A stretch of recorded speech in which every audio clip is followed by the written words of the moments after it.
Good evening, everyone. Thank you so much for joining. I think we've got a full crowd tonight. We appreciate you getting started with us. We are here for the virtual public meeting for the Circle K Ravenel Petroleum cleanup, and we're thankful that you have been able to join us. This is a new format for a public meeting. Many of you may be familiar and many of you may not be familiar with this, but we're glad that you're able to join us through this Microsoft Teams format. If you know of anyone that may be having trouble joining the meeting using the Microsoft Teams app or through the online link there, please let them know that they can join via telephone. The call-in number and the access code is in the email that was provided to all who registered. It's also on our webpage for this site, and it is on the screen here. The phone number is 1-864-558-7311, and the access code is 490-047-198. Again, that information is on our webpage. It's also in the email that was provided to all who registered. I am Laura Boyce. I'm the Community Engagement Coordinator for DHEC's Office of Environmental Affairs, and I will be serving as the technology host for our virtual meeting tonight. Other DHEC staff are also assisting with tonight's meeting, and we'll ask them to introduce themselves. For the virtual team. Good evening, everyone. This is Catherine Yuan. Thanks, Catherine. We've got some other folks that you will be introduced to later on in the presentation and the meeting as well. Let's see, we are using this technology to provide an opportunity for folks to still stay engaged during our decision-making processes and also do our part to reduce the spread of coronavirus by following those current federal and state guidelines that promote social distancing. We certainly do want to hear from anyone and everyone who is interested. And as the state's public health agency, we do make public health and safety a priority. We encourage you to help stop the spread of coronavirus by washing your hands often, staying home while you're sick, covering coughs, and cleaning surfaces often. And of course, wearing a mask when you're out in public. And most importantly, staying up to date and staying informed of COVID-19 by visiting our website, scdhec.gov/COVID-19.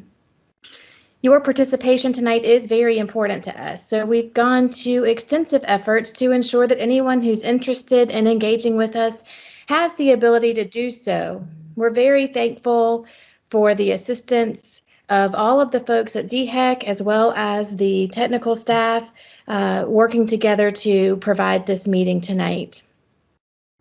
We are continuing to evaluate the tools and accommodations, and we welcome your input on how we may be able to improve your experience with virtual participation.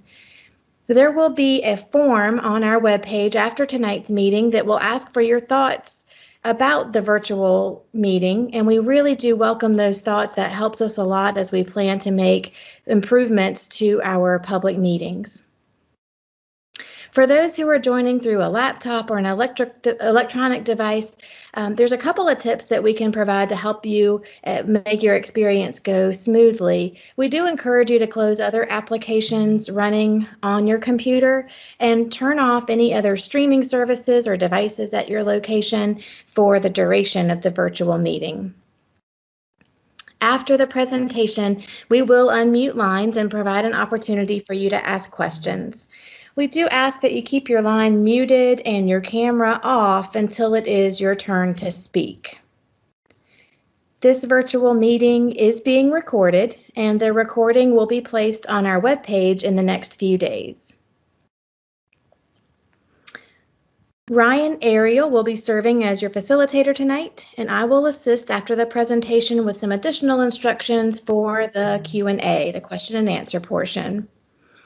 Okay, Ryan, if you are ready, I think we can go ahead and get started.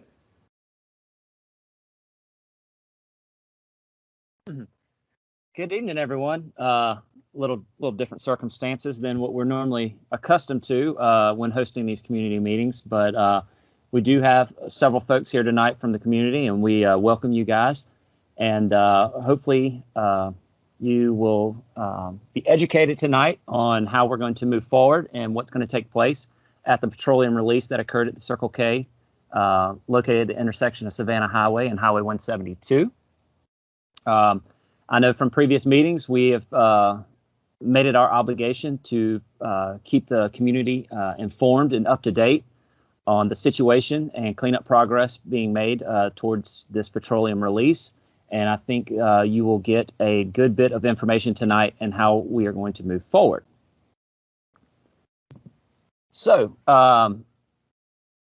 again, thank you all for joining us. We're going to go through this presentation. Our presenters tonight are going to be Robert Dunn. He is our project manager. He is a hydrogeologist with the Underground Storage Tank Management Division. And Brad Hubbard. He is with ATC Group Services. They are the environmental contractor that has been selected by Circle K Stores Incorporated to do the cleanup at the facility. And then, as Laura stated, we will facilitate discussions and questions and provide answers at the end of the presentation. We are capturing these questions and responses, and we'll post them to our webpage as a frequently asked question document for anyone who was not in attendance tonight, or if you have a question or you want to just kind of gather some more information after this presentation. But that will be compiled and will be posted here in the next few days. And then we'll propose, next steps prior to adjourning this meeting, so everyone understands how this process is going to lay out, and then what our path forward is to closing out this petroleum release. So, purpose of this meeting, what are our goals? Well, first, we want to continue to enhance the relationship that we have with the community. I know DHEC has provided oversight during this cleanup, and I know Circle K, along with their environmental contractor, has been very diligent in addressing any concerns that have been brought up by the community, and they have been on top of the situation since day one when this occurred back in August of 2018. We're also going to provide an update of the petroleum release, where we stand and what cleanup efforts are going to be proposed. Robert Dunn will go over what role DHEC has in the oversight of this cleanup process. And Brad Hubbard is going to go over the technologies and strategies that they have put forth to clean up this petroleum release. And before we leave, again, we're going to provide a path forward.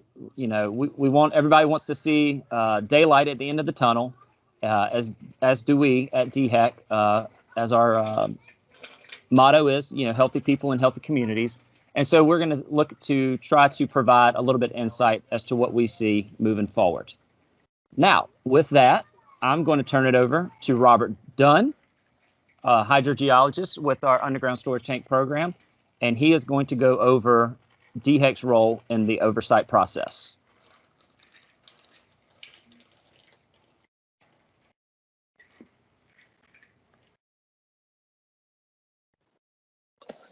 Thank you, Ryan. Hello, everyone. My name is Robert Dunn. I've worked with the UST Managers Division at DHEC for the past 7 years. Currently, I'm assigned UST projects in Florence and Lee counties. However, as a senior project manager, I've taken on the role of overseeing this project since the previous project manager left us at DHEC. I have reviewed the assessment of the release and directed some additional assessment. I've also performed the site modeling to develop the cleanup goals that we'll be discussing this evening. To begin, I'd just like to start with a brief site summary for those who are unaware. The petroleum release reported was in August of 2018. The assessment to determine the extent and severity of the release was completed in August of 2019. Petroleum contaminants were found to be isolated to the shallow aquifer at a maximum depth of 12 feet below the ground surface. During the assessment, the highest risk of exposure to the petroleum contaminants are currently to the underground utilities and the nearby surface water drainage features. As we'll see, given the close proximity of these receptors to the contaminated area and the cleanup target levels are very low, this means that the petroleum contamination levels will need to be reduced significantly to meet the established cleanup goals. In order to discuss the cleanup goals for this project, I'd like to review a couple terms with you to begin. The first are risk-based screening levels, or RBSLs. These are the level at which contaminants in groundwater, soil, or air are considered toxic to human health and or the environment. For example, the water that comes from your tap is required to be below RBSLs to be considered safe for drinking. For the purposes of cleanup, the UST Management Division establishes site-specific target levels, or SSTLs. These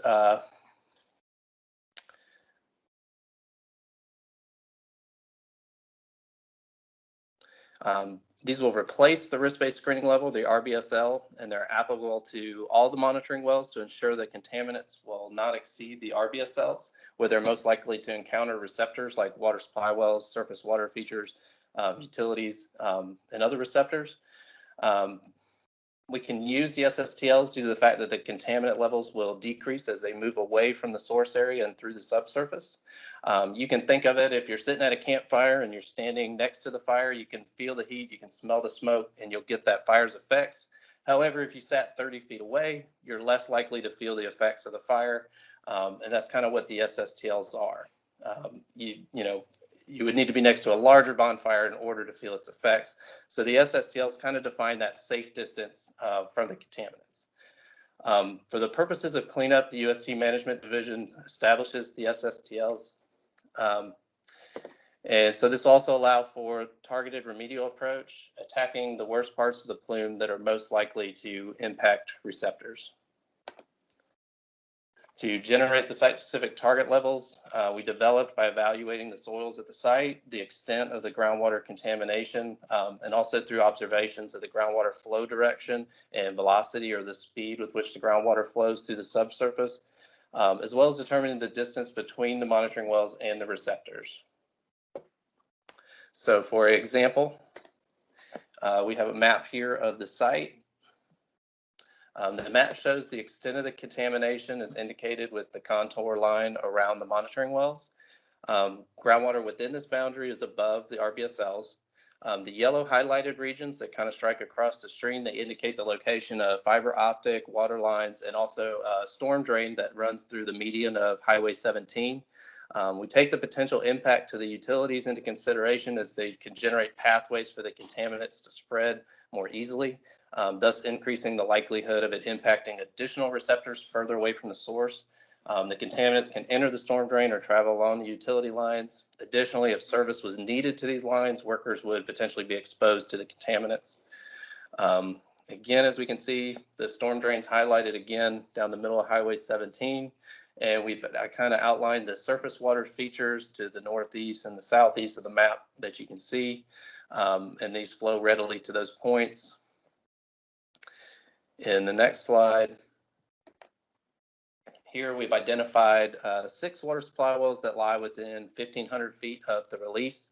Of those wells, water supply wells 12, 13, 15, and 16 have been identified with the highest potential for impact from the release. To date, no water supply well has shown detections of contamination, and there are clean groundwater monitoring wells between the water supply wells and the release.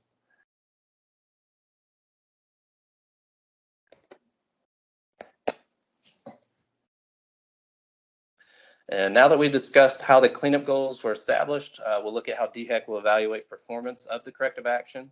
The corrective action plan includes a timetable that lists the time required to reduce free phase product thickness to at or below 0.01 feet, and contaminant concentration reduction milestones of 60, 90, and 100% reduction to the site-specific target levels. Cleanup activities will be required to be completed within 5 years. Any extension beyond the 5 years must be approved by DHEC.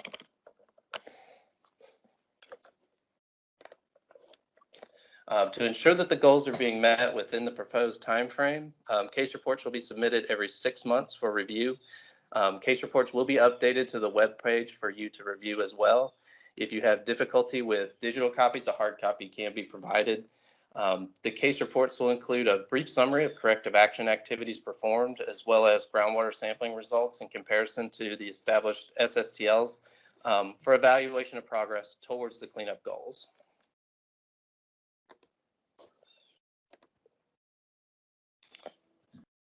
In order to verify that the goals have been achieved, DHEC personnel will gauge monitoring wells after notification that free product is no longer present at the site. When the contractor reaches a 60 and 90% reduction goal, DHEC will audit and/or collect groundwater samples for analysis at DHEC's contract laboratory. At 100% reduction, or potentially what we'd like to call the cleanup completion, DHEC will require the installation of 8 additional monitoring wells, or what we call verification monitoring wells, to ensure that the entire area of concern has been remediated. Additionally, 2 rounds of groundwater sampling separated by 3 months must confirm that the 100% goal has been achieved. DHEC personnel will verify cleanup completion through groundwater sampling as well. For the next steps, before I turn it over to ATC to describe their cleanup proposal, I want to remind everyone that DHEC will continue to accept written comments through October 6th. You can submit those comments to me through mail or email. At completion of the comment period, we'll respond to any submitted comments before issuing final cap approval. I also want to note that DHEC has approved additional assessment to be performed that is going to be used by ATC to refine their injection plan. So if you see work being performed before October 6th, it's just them doing some assessment and they're not implementing the corrective action plan that they plan to present today.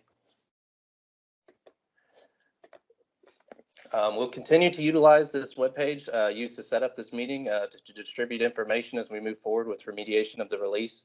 Currently available on the webpage is the copy of the proposed corrective action plan. There's also some site maps and citizens guides that provide some general information regarding the technologies that have been proposed to remediate the release. There's also a copy of the public notice, which you may have received in the mail as well. My contact information is on there. And also, as has already been mentioned, the recording of this meeting will be uploaded. And again, as I stated earlier, copies of the case reports and additionally correspondence from DHEC, which kind of records our reviews of those case reports. And at this time, I'd like to turn it over to Brad Hubbard with ATC, and he'll discuss the actual proposal to remediate the release. Okay, good evening, everybody. We're happy you could be along with us to be educated and let us explain our approach to this challenging and intriguing problem. My name is Brad Hubbard. I'm a senior project manager with ATC. One quick administrative issue here. I'm not able to see the presentation, so I may need somebody like Ryan to sort of scroll through the slides as I discuss them. I have my own copy to go with, so we'll do the best we can. Sometimes the virtual system does not quite work as much as we like it to. That being said, ATC is the contractor of choice for Circle K to do this work. We've had a long relationship with Circle K. ATC has been around since the early 80s. We've been in South Carolina since about 1982. We are a large, financially stable company. We have offices in most states in the U.S., including Hawaii and Alaska. We are a health and safety leader in our industry of environmental engineering consulting. We have been known to have a very strong safety culture, which helps us attract a lot of business and get things done safely. We are the one of the largest rehabilitation contractors for South Carolina DHEC in the state. We have been doing work on both the assessment and the cleanup, the corrective action end, for a number of years. And have a lot of experience and know the regs, know the procedures, know the personnel, and can get things done, we think, in an effective way. We have established quality assurance procedures in place for the data accuracy and accountability, and we are comfortable working with DHEC. It's a good relationship we've had for a number of years. On our next slide, I'd like to introduce our partners in this. We are working with the RPI group. RPI is a developer of a technology that we are using here called BOSS 200.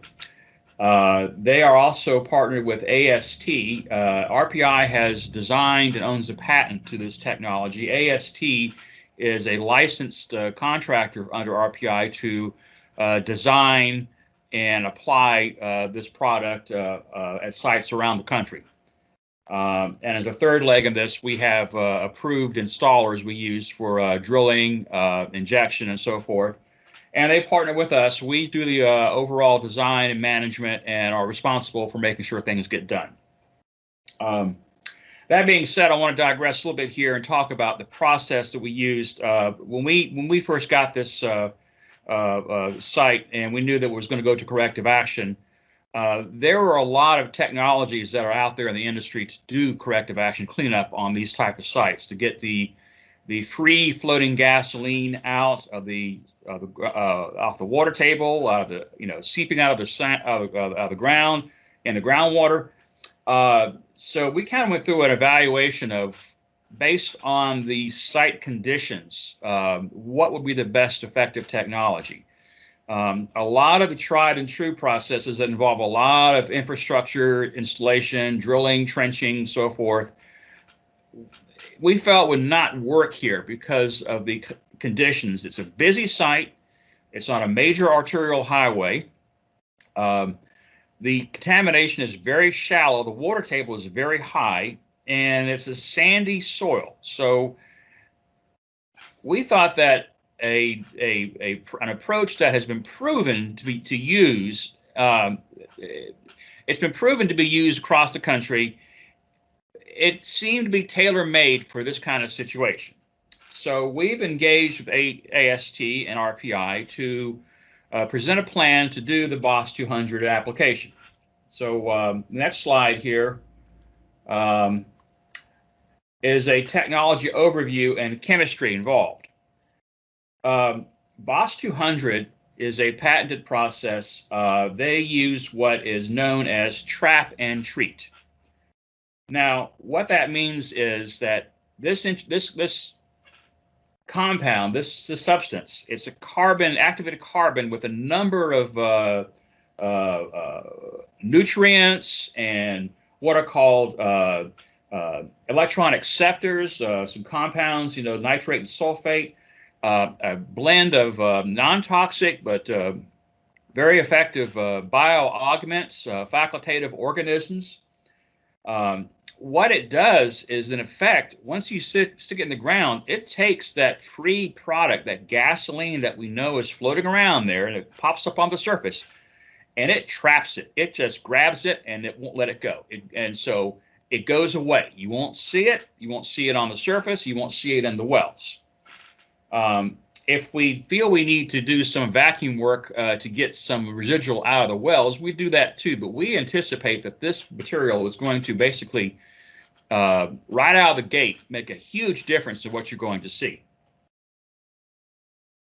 So what it does is once it absorbs the material into the activated carbon, then the biological agents can start to break it down. And we're going to design it such that based on the massive amount we've got out there, we're going to have just the right amount of nutrients and bioaugments, bacteria, whatever, to drive this process forward. The gasoline is broken down into non-toxic carbon and hydrogen units. And what you'll have left over eventually is just the activated carbon, which is more like a charcoal, basically. Non-toxic. It's just going to be there in the soil, and it's just going to be part of the substrate.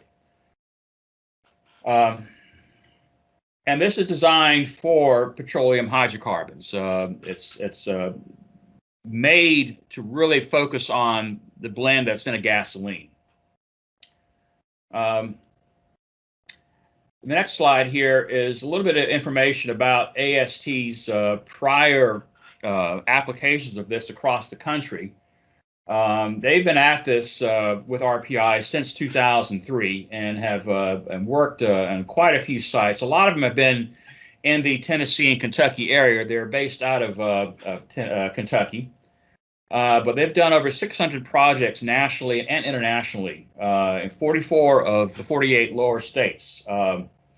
They've received a lot of closures, and they've done work for Circle K before, and they've done work for ATC before. Right now, they've got a project going on in South Carolina at the Joint Air Force Base in Charleston, and they do some work at Shaw Air Force Base. So they are familiar with the local environment. And they've even done some work recently in Denmark and Sweden and been successful in those applications. So they're a major player. This is not something right out of the box that's been unproven. The next slide is a conception. It's called grid-based design. This shows how we apply this product into the ground. It is not injected to permanent structures. We will inject it through direct push probes that are called geoprobes. And they will be used to treat the areas of concern in a grid pattern. They'll be somewhat tight, 3 to 7 feet apart, depending on the additional information we're going to be gathering here in a couple weeks. And we inject the material through these injection probes directly into the groundwater, directly into the soil, and get it in contact with the area of contamination. And one of the things that I want to mention too is that we are going to be able to angle these in close to the Highway 17 easement. And be able to get the contact below the highway too, without having to obviously block the highway and drill down in through it. So we're going to be able to get angle it in and get, we think, pretty good connection on both the east and westbound lanes of Highway 17. We're going to work in the median and then work on the 2 lanes, and then we're going to work beyond the highway too. The following slide, soil application and best practices. This is kind of a cartoon showing how the injection probes will be advanced. The important thing I want to take away here is that each alternate injection point will have injections sort of offset from the next. For instance, if we're going to 12-foot depth, we may have one injection point that we inject at 12 feet, at 10 feet, at 8 feet, and at 4 feet. And then the ones between that on either side of it will be going 11 feet, 9 feet, 7 feet, 5 feet. So obviously, if you can consider that, you will be able to see you can maximize your contact across the grid by doing that alternating injection pattern.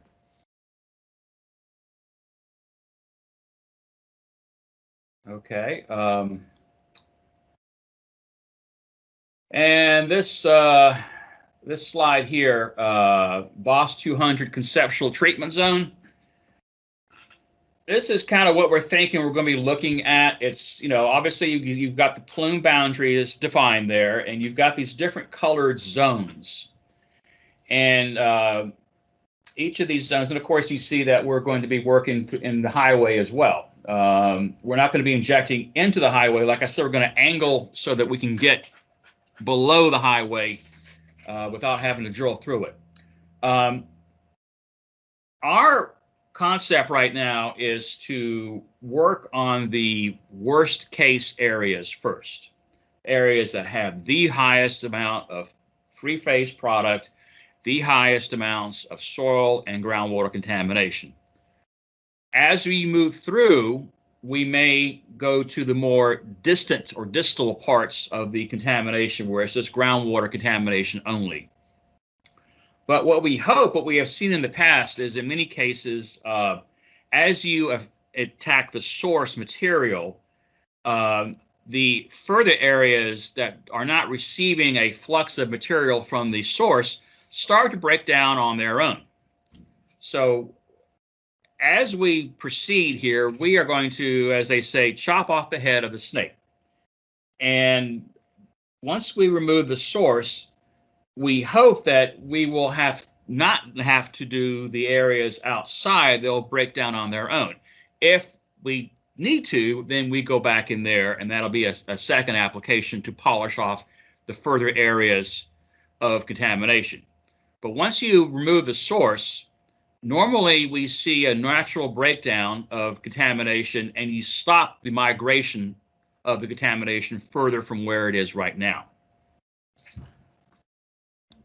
So our plan right now is we're in public notice, but we are going to do some data accumulation to help refine our design on this. How much we need to inject, how much concentration of electron acceptors, and how much concentration of the bioaugments we will be applying in different areas.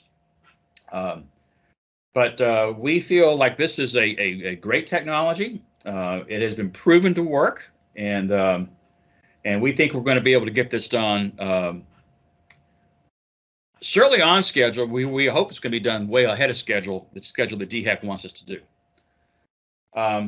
So that's pretty much all I have to say. So I'm going to turn it back over to Ryan and folks, and thank you very much.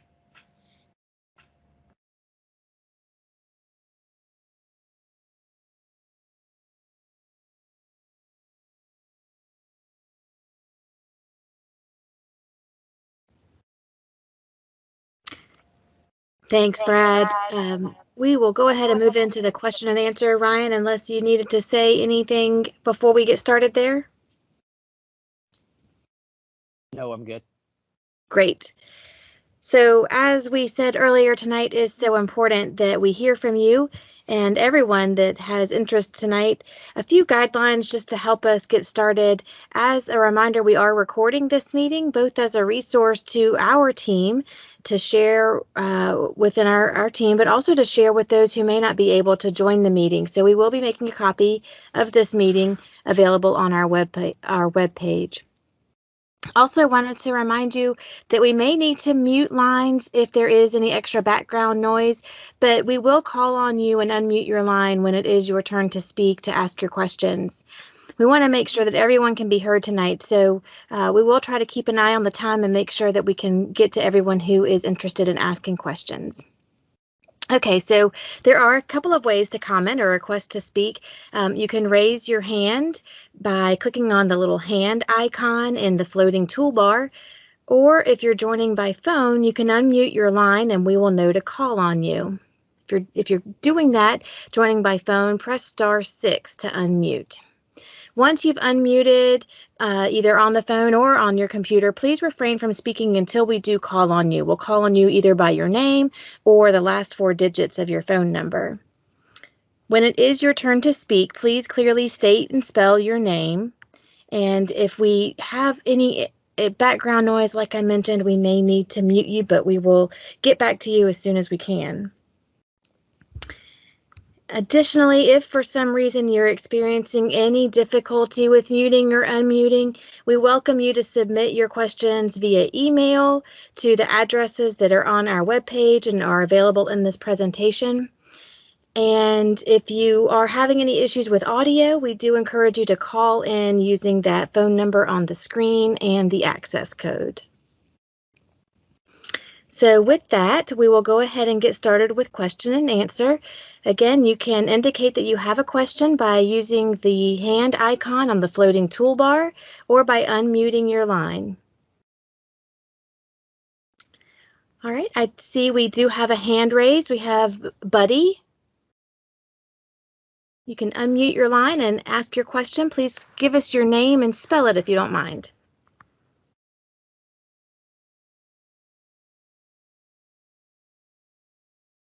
Oh, Buddy, we aren't able to hear you. Can you click the microphone icon there on your screen?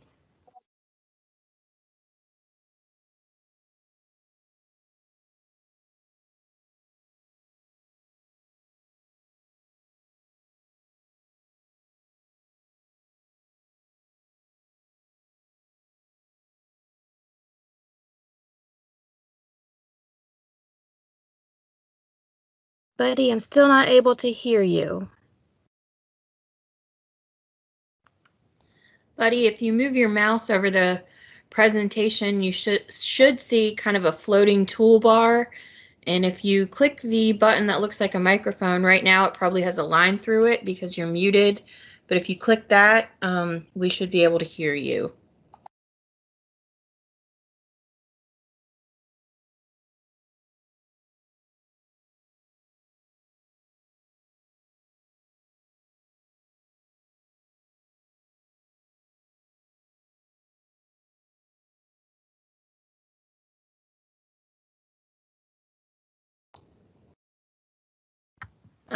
Laura or Ryan, I'm not sure who's in control of the slides, but if we wanted to, oh, the phone number is up there.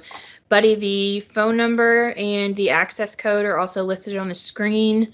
Since we can't seem to hear you through your computer, if you would like to dial in, that way we can get your question. Thanks, Catherine. While we're waiting, if there is anyone else that would like to ask a question, please unmute your line or use the hand icon, and we will gladly call on you.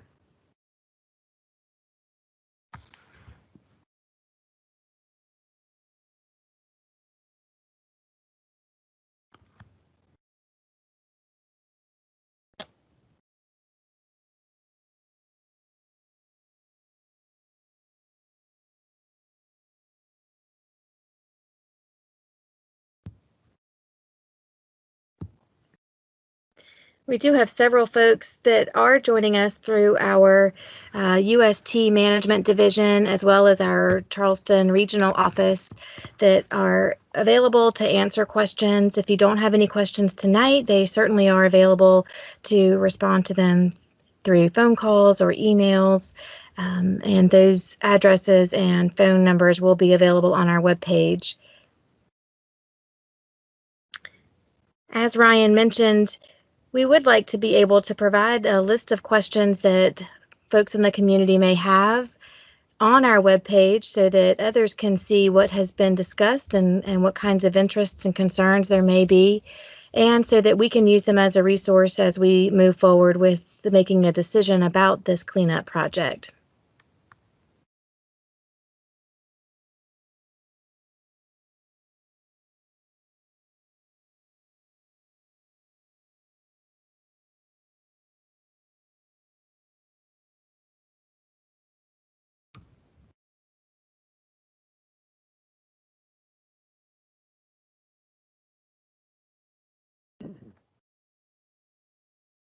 And as Robert mentioned in the presentation, the public notice period ends on October 6th.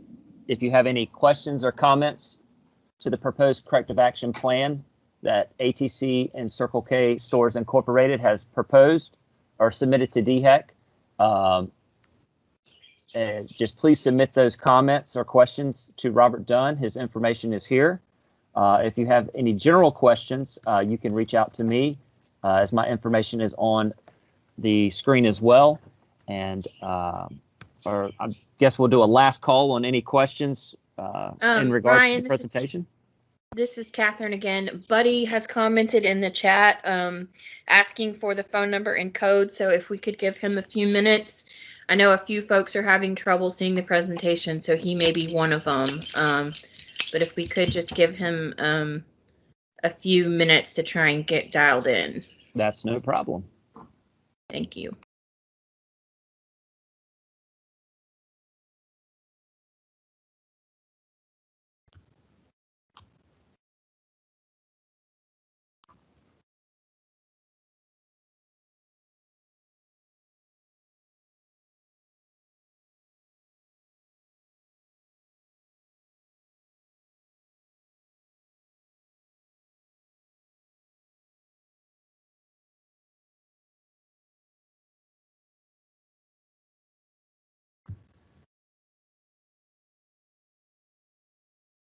Give him just a minute or two more. Looks like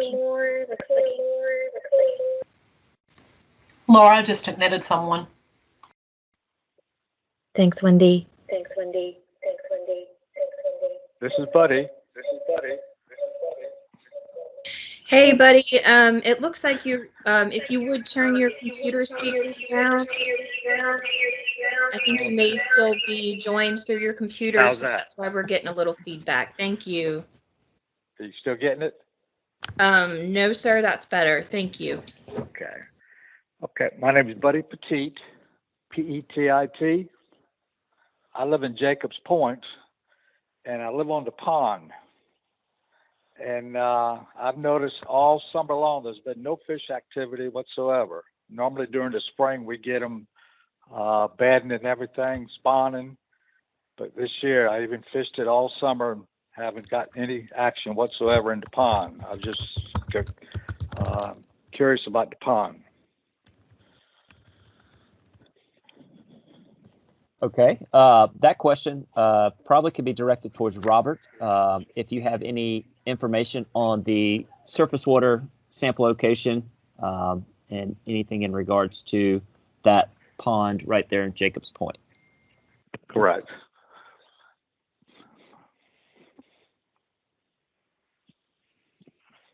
Is he there on the line or? Yeah, Yes, I'm Robert. here. Okay, Rob. Yes, Yeah, I've noticed, because all that water drains in off of 17 right through the pond and out into Wallace River. And normally during the springtime, the fish are spawning, bedding all along my bank. And this spring, not a sign whatsoever. And I fished it all summer, no bites, nothing, no activity in the pond at all. I just had a lot of concern. Okay, with this, is this pond located, because I'm showing two ponds on our map. I just want to make sure that we're talking about the same spot. Okay. One is more north of the gas station, the other one's, or I want to say east, and the other one's west. Well, those are rivers. Those are saltwater rivers, east and west. But all of drainage runs off of 17 into the pond that's just north of it. Is it the one? Ryan updated the map there from the slides. There's one Yeah, I with see the the SW. storm drain. The one you So got up that now is- says storm. The surface water 1 and 2, the SW 1 and 2, and it feeds up to 3. That pond up there. Let's see, SW3. Yep. Yes. Okay. So I know the only detects we found of petroleum constituents were actually in SW4. And I'm trying to pull that up now just to double check.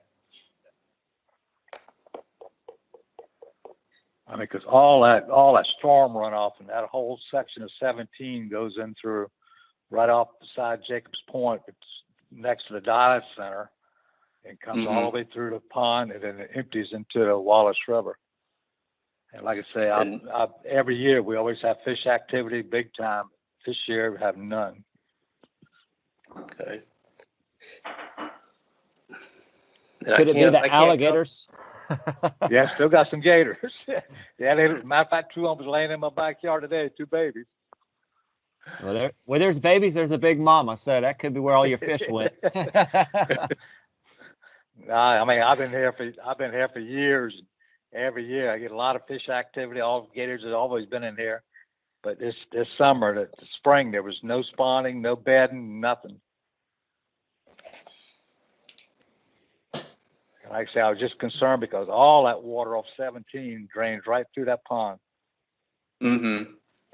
And we've been sampling those spots, and like I said, the only place where we've actually detected anything was in SW4, which is it's not even attached to any of the runoffs. It's kind of isolated it's almost part of a surface water ditch. Right. So we haven't before. I know right where it's at. Yeah. But that's the only place where we've seen any contaminants recently. Trying to pull up. They just But I was sampled just curious when this first started over a year ago, because most of it was going through there then at the time, all the surface water. And like I said, probably 90% of it goes in through is drained. As a matter of fact, it's called a drainage. It belongs to Charleston County, but it goes all through that drainage. If you ever look at the drainage, the way it's set up, all that road drain from both sides of 17 go down through that ditch, this big, heavy ditch, and into the pond. And then when the pond overflows, it goes into Wallace Creek.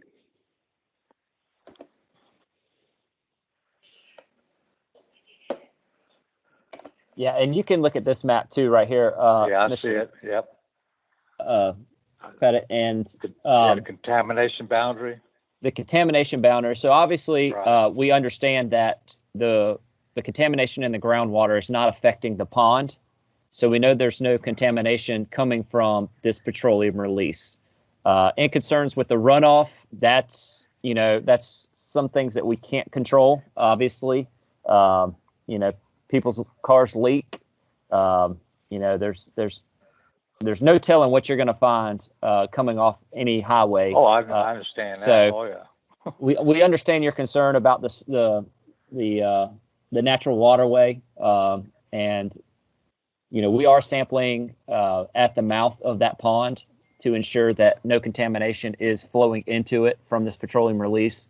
And I think Robert has that data, and that data will be posted to the webpage periodically as we collect more. But we'll take down that note, and maybe Laura might know another place to reach out to that could look into your question. Correct. Yeah, like I said, I've been concerned because, like I said, all year after year after year, we always get some kind of, the baddening and the fish. But this year was nothing. It's just strange.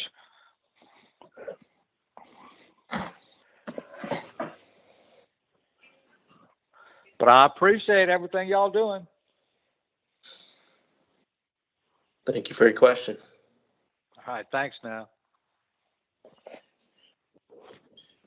Thank you for that, Buddy. We certainly will look into that and see if there is anything that we can attribute to the fish activity there in that pond.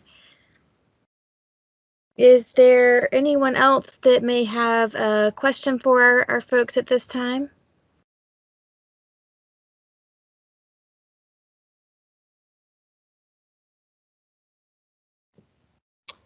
Laura, we had some questions submitted via email just moments ago, and we can address those questions right now, if that's okay with the folks in attendance. I think that'd be great. Why don't we get started? And if there are other folks that do have questions on the line, we can get to them as they raise their hands or unmute their lines. All right. This first question is directed towards Brad Hubbard with ATC. And Brad mentioned massive amount of petroleum to deal with. Is that the reason for the Boss 200? Well, we have, as you know, we have gasoline that's not dissolved in the groundwater. It's actual gasoline. And that's a primary concern we need to address. That's the first and foremost. And going back to what we did, the initial abatement of this started in 2018 and up to the present day, we've recovered well over 2,000 gallons of just petroleum fuel and 20,000 plus gallons of contact water. So we've probably gotten a lot of it out, but there's still quite a bit that's entrapped in the shallow water table, and when we get a lot of rain, it may pop out in cases on the ground, and that's what you've seen. That's what obviously is a concern to everybody there. Physical removal of this has been mostly done by the vacuum extraction, what we call AFVR, aggressive fluid vapor recovery, and that is effective in getting a lot of it out, but when it gets down to the tail end of this, you need something a little bit different. Boss 200 is designed basically to grab that gasoline and encapsulate it in the activated charcoal substrate where it can be broken down. And it also will affect the groundwater that's contaminated. But the levels of hydrocarbons in pure gasoline are orders of magnitude higher than what you're going to find in the groundwater. Once you remove the gasoline, then what you have left is just kind of finishing up the what's a little bit left of the plume. So this is a good way, we think, of getting the gasoline just out of the equation all at one time, in a very short period of time. I hope that answered your question. Awesome. Thank you. Thank you, Brad. All right. The next question is, how many usages of Boss 200 were used in the Low Country at the military bases? I'm going to have to probably, if Dwayne is available from AST, he's probably the best one to answer that question. I'm here. Can you hear me? Yes, we can hear you. Okay. This is Dwayne Goffel. That's correct. Dwayne Gilful, right. Yeah, AST, sorry. So we addressed 5 former UST locations on the Joint Base Charleston facility. They were injected almost 2 years ago now. And we recently just injected, it was a pilot test installation for fuel oil at the Marine base there in Beaufort.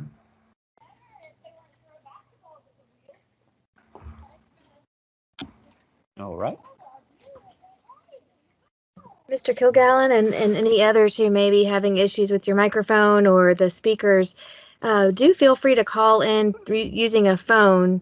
The phone number and the access code is in the chat box. It's 1-864-558-7311.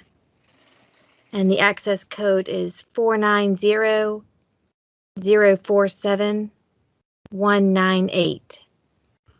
And you'll be able to call directly into the meeting and we can hear you through your phone. We'll continue to go through the questions, but I just wanted to give you that opportunity in case you had any follow-up questions that you wanted to get clarification on. All right, this next question is going to go to Robert Dunn. Robert, this question comes in, is the flow of petroleum at 3 feet per year an alarming rate?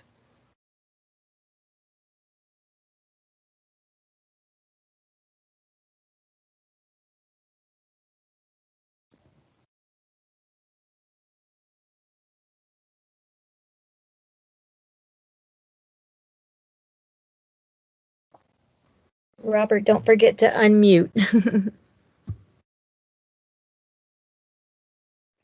Sorry about that.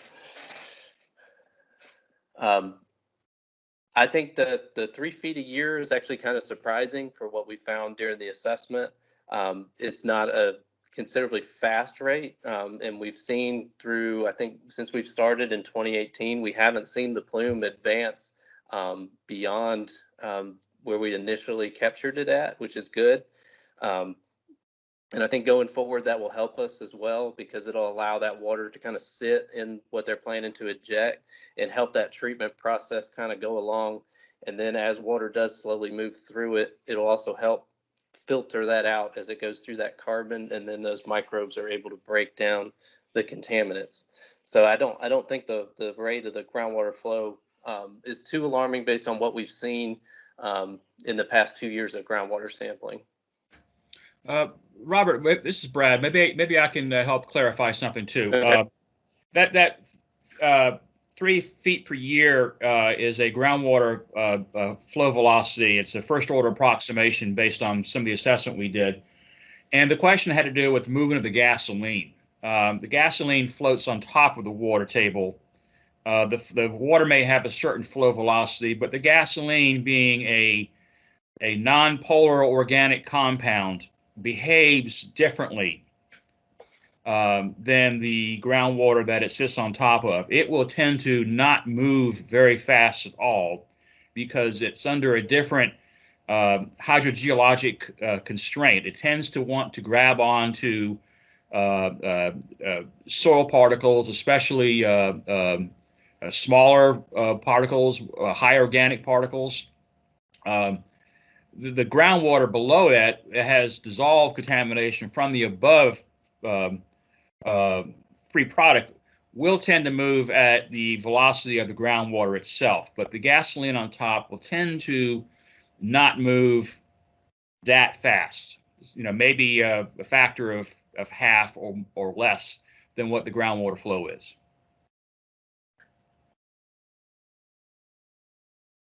Thank you, Robert and Brad. I hope that answers a question that was proposed by Mr. Kilgallen.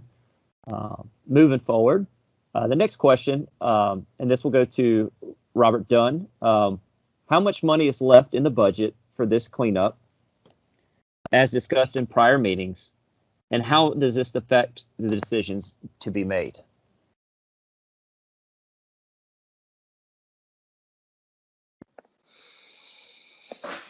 All right, so speaking of budget, I can only speak to the Superb account allotment. As was probably previously discussed, the Superb amount covers $1 million per release. So for this release, with this corrective action, we've allocated all of those funds. So any additional funds beyond that would be the responsibility of Circle K. So I couldn't speak to their budget beyond that, but we've allocated the full Superb amount towards remediation of this release. And that shouldn't affect any decisions going forward. We would still treat this as we would any other release as we move along. Thank you, Robert. Next question, Robert, this goes to you, buddy. What does a Class 1E mean?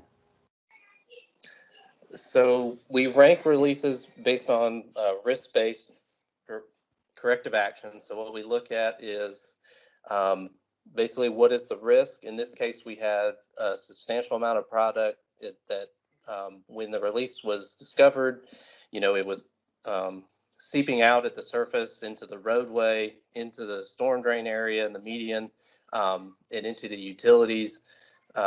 So that's why it has the ranking of a 1E, which is considered an emergency, because you know, you're immediately exposed to that petroleum. Other categories would be like, you know, once we've removed maybe the free product and gotten the free phase product under control, the release will obviously kind of downgrade as the risk goes away to what would be like a 2AB or a 2BB, depending on the other receptors in the areas, because we have people drinking groundwater. This would probably never go lower than what we call a 2BB. And again, it's just a risk-based way that we use to allocate funds towards the releases. And so this is kind of the highest category that we have right now, just because of the impact that the releases had thus far. Thank you, Robert. All right. Again, Robert, this is another question. Yeah, another question directed for you, Robert. So the objective right now with the site-specific target levels, if we can meet the site-specific target levels and we can show that the plume is, that we've deteriorated the source enough that it's no longer moving, that the contaminant levels have stabilized, that they were below the SSTLs, within 5 years, the goal would be a conditional no further action. Because we can only issue no further action when all the groundwater is below we talked about it earlier, the risk-based screening levels or the RBSLs. So it would be given a conditional no further action. So in case if somebody were to move there right across the street and install a new water supply well, obviously that would change the site conditions. So we would reevaluate a conditional no further action, whereas a no further action would be considered where everything's clean and back to normal. But our goal is to bring it down to below SSTLs. So essentially everything will be done. We would just monitor to ensure that the contamination levels are below the SSTLs, that they're not increasing and in fact decreasing over time, to show that the natural attenuation in the processes or that the contaminants are naturally breaking down. And we hope to reach that within the 5 years. Awesome. Thank you, Robert. Next question. How does the community feel the existing Circle K's underground fuel tanks and lines are 30 years old, typical length of usage of tanks? and the leakage systems are antiquated. It's a little tongue twister here.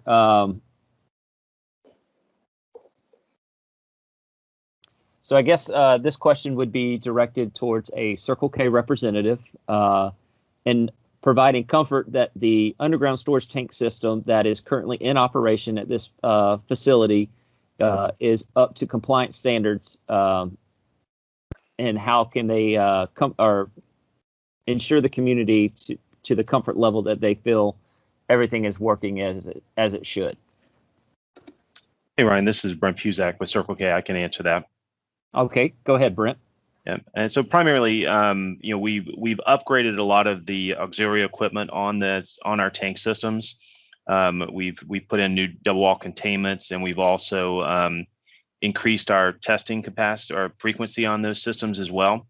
All of our systems are monitored remotely, so we're getting pretty much real time or close to real time data from these systems. So if there's alarm conditions that are occurring on the tanks, we would see that kind of remotely and be able to react to those systems a lot faster. If you recall, the issue that we had on this site was due to the remote fills, which currently do not have testing requirements within the state. So we've implemented testing, even though it's not a state requirement, kind of above and beyond. And we do that on an annual basis to make sure that those systems are tight and there's no risk of an issue kind of occurring on those sites. So just an overview. So we are enhanced monitoring these systems at a more frequent basis, and ensuring that we're following up as appropriately on any issues. Thank you, Brent. Thank you, Sure. Jamie, for that question as well. Is there anyone else that has any questions?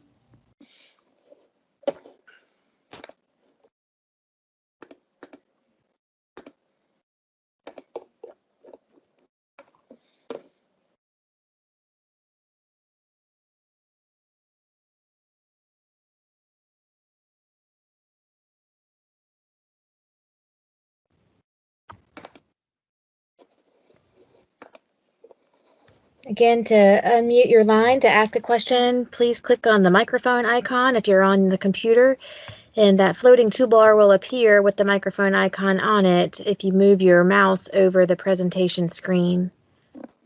If you're on your phone, you can use *6 to unmute, and we will see that on our end, and we can certainly call your name to get your question asked.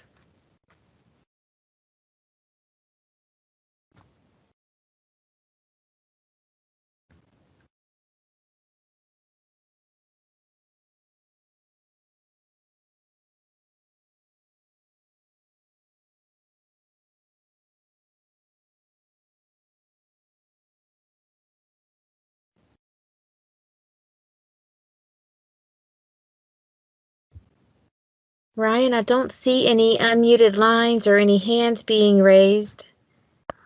Do you want to wait a few more minutes in case others do have questions?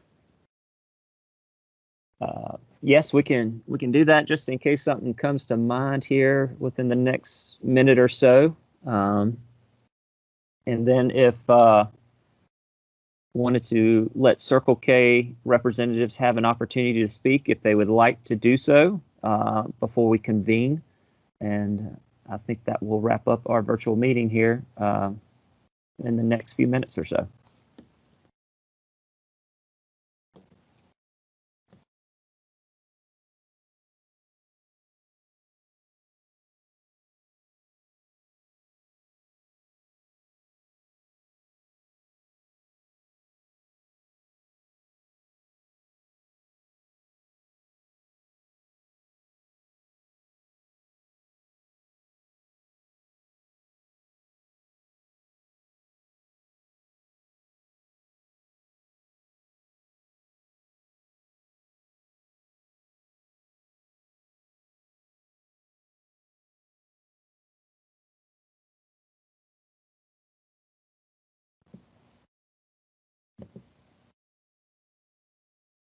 So we did have a question come in through email, and the question is, how can Circle K provide comfort to the community that the tanks have reached the average lifespan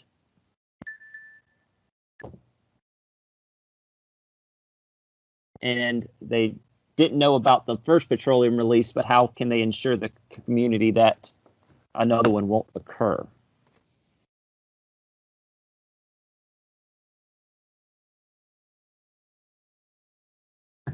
Yeah, Ryan, Brent Puzak again with Circle K. We are monitoring this a lot tighter than we were kind of in that initial event. We weren't aware of the issue with the remote fill. We have mechanisms in place right now to ensure that does not happen again. Unfortunately, releases to systems do happen, but we've got mechanisms in place to ensure that we're catching these a lot sooner in the process than what happened initially. And we've got a great team kind of monitoring those segments for it.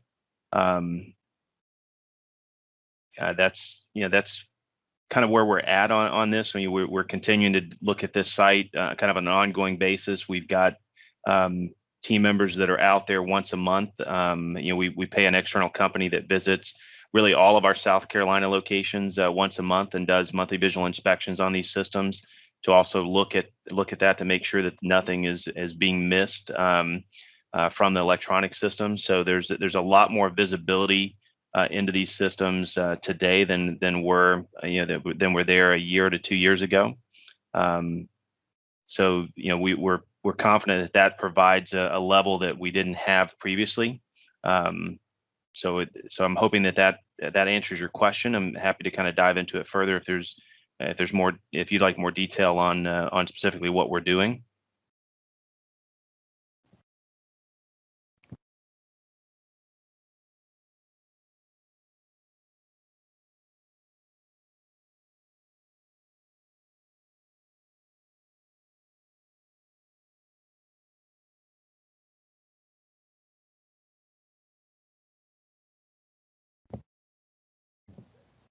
Thank you, Brent, for that.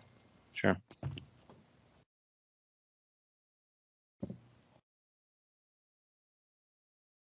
All right, we'll give a minute or so if anybody else has an additional question.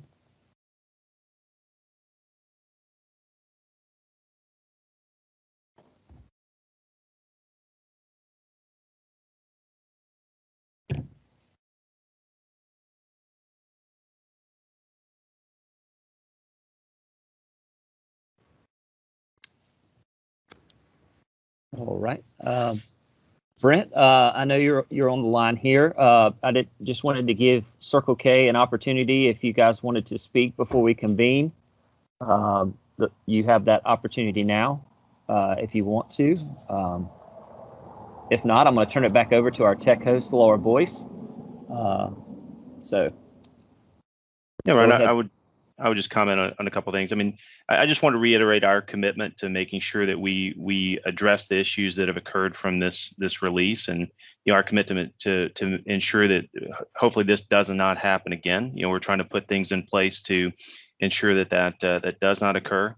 But we're monitoring, we're making sure that those are tied in, and we want to make sure that we're addressing this. We understand that this is time and effort, and there's concern on everybody's side with with this hitting in your community. So we want to make sure that with these meetings and with a commitment to having our contractors out on these sites working on them, that we're pushing to get this issue cleaned up as fast as possible.